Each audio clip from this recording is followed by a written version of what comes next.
किस राज्य में नवनिर्माण आंदोलन चला था? गुजरात में चला था 1973 से 1934 ईस्वी के बीच में नवनिर्माण आंदोलन।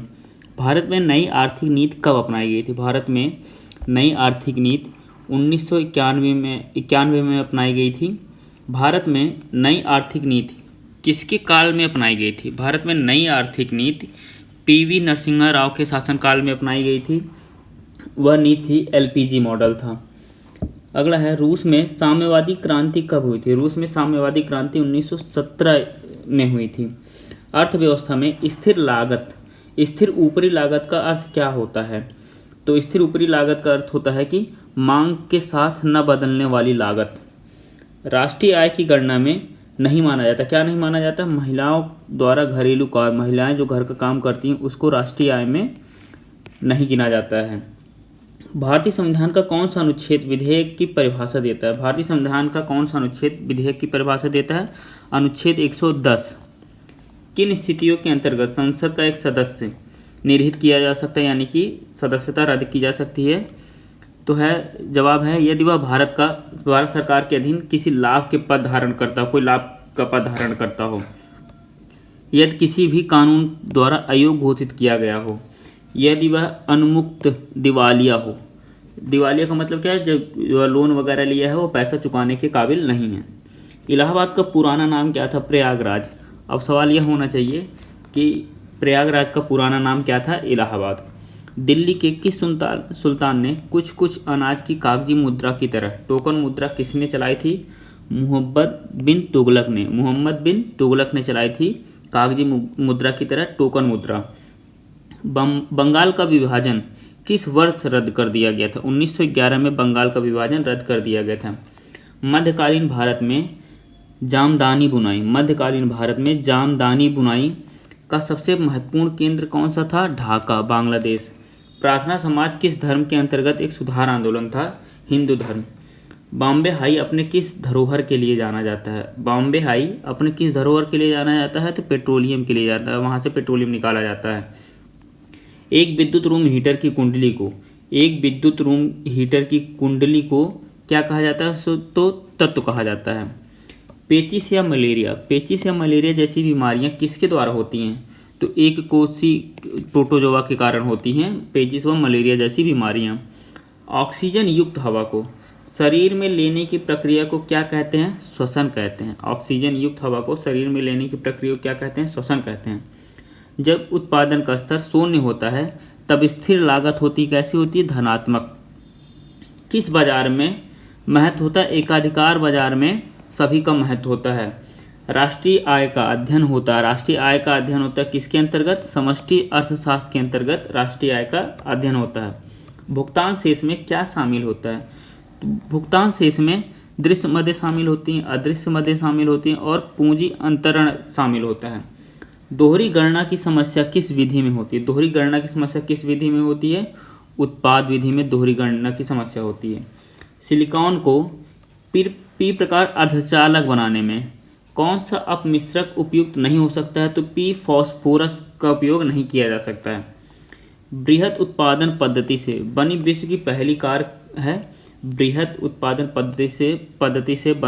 पहली कार है टी मॉडल फोर्ड 1908 में बनाया गया था इसे। श्रीलंका की आबादी में सबसे बड़ा हिस्सा किस प्रमुख सामाजिक समूह का है? तो सिंगली समूह का सबसे बड़ा हिस्सा है। रबी की फसल है गेहूं जौ चना और सरसों। खरीफ की फसल है धान, मक्का और बाजरा। रबी जो ठंडी के समय में बोई जाती है फसल, गेहूं जौ चना सरसों, ये सब ठंडी के टाइम पे अक्टूबर नवंबर के आसपास बोया जाता है।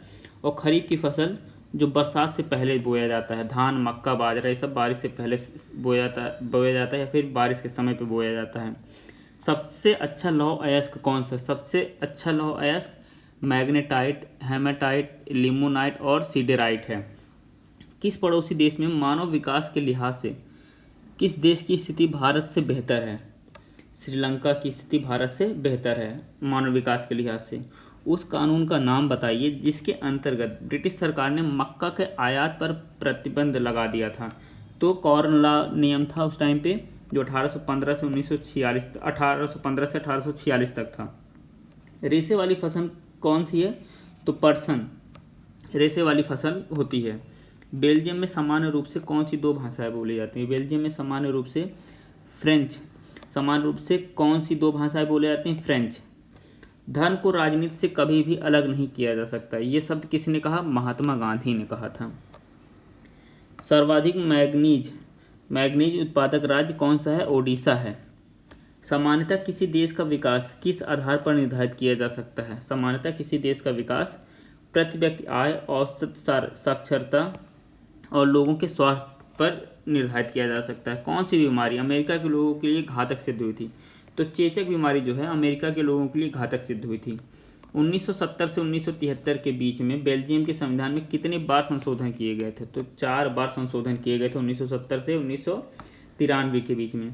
किस आंदोलन का नेतृत्व मार्टिन लूथर ने किया था? मार्टिन लूथर ने किया था। नागरिक अधिकारों के आंदोलन का नेतृत्व मार्टिन लूथर ने किया था। काली मिट्टी किस राज्य में पाई जाती है? तो काली मिट्टी जो है हमारे दक्षिण भारत के एरिया में ज़्यादातर है। महाराष्ट्र जो है प्रमुख रूप से आता है, यहाँ पर गुजरात भी आ जाता है, ओडिशा आता है, आंध्र प्रदेश आता है और कर्नाटक भी आता है। भारत में अभियंता दिवस कब मनाया जाता है? भारत में अभियंता दिवस 15 सितंबर को मनाया जाता है। पंडित भीमसेन जोशी का संबंध किस घराने से? पंडित भीमसेन जोशी का संबंध किस घराने से है? तो यह है किराना घराना से संबंधित है, उत्तर प्रदेश से लागू है, उत्तर प्रदेश में है। शास्त्रीय संगीत से संबंधित थे पंडित भीमसेन जोशी। टिटनेस का कारण क्या होता है? टिटनेस का कारण होता है जीवाणु। कौन सा विटामिन घाव भरने में सहायक करता है? विटामिन सी घाव भरने में सहायता करता है। किस प्राणी के श्वसन अंग में क्लोव होते हैं? सीप के। शरीर में रक्त कौन बनाता है? तो रेड बोन मैरो बनाता है रक्त। मिड डे मील स्कीम किस मंत्रालय द्वारा प्रारंभ की गई थी? मिड डे मील स्कीम किस मंत्रालय द्वारा प्रारंभ की गई थी? मानव संसाधन विकास मंत्रालय द्वारा 1995 में प्रारंभ किया गया था। किमोनो किस देश का राष्ट्रीय पोशाक है? किमोनो जापान का राष्ट्रीय पोशाक है। कांग्रेस के प्रथम अंग्रेज अध्यक्ष थे जॉर्ज यूले। जॉर्ज यूले थे कांग्रेस के प्रथम अंग्रेज अध्यक्ष। विभिन्न राज्यों के लिए अनुदानों की राशि कौन देता है? विभिन्न राज्यों के लिए अनुदानों की राशि संसद देता है। मनुष्य में सर्वाधिक शक्तिशाली मांसपेशियां कहाँ पाई जाती हैं? जबड़ों में पाई जाती हैं। अष्टप्रधान नामक मंत्रिपरिषद थी मराठा प्रशासन में। चीन की दीवार का निर्माता शी हुआंग टी किस वंश का था? तो चिन वंश का था।